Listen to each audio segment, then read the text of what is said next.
Negros Island Region Prosecution Office nga pagabugusan sa 22 ka Prosecutor's Office target nga mangin operational sining nga Hulyo. Nakatutok Irene Pedreso.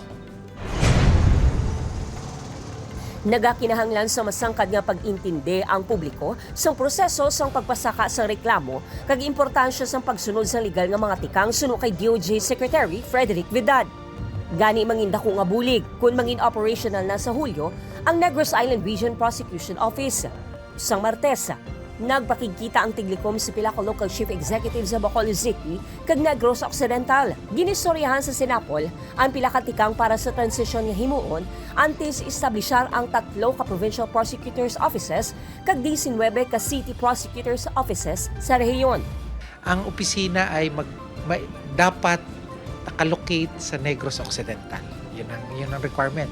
And I've heard very positive news from Governor Lacson. Plano nila na magtayo ng bagong government center. Tingin ko, saktong-sakto yon sa plano ng Department of Justice. Kasi pag may opisina na tayo na physical, actual, mas madaling makikita at mararamdaman ng ating mga kababayan yung serbisyo. Magluwas nga mapalapit ng prosecution services sa publiko, mas mangin mahapos sa mga opisina ang komunikasyon sa komunidad. Dapat madagdagan yung public education, yung pangunawa kung ano yung proseso na dinadaanan.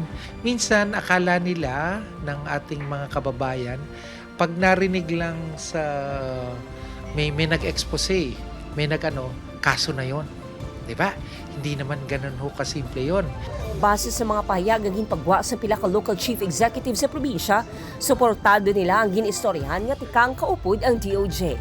Aileen Pedraso, 1 Western Visayas.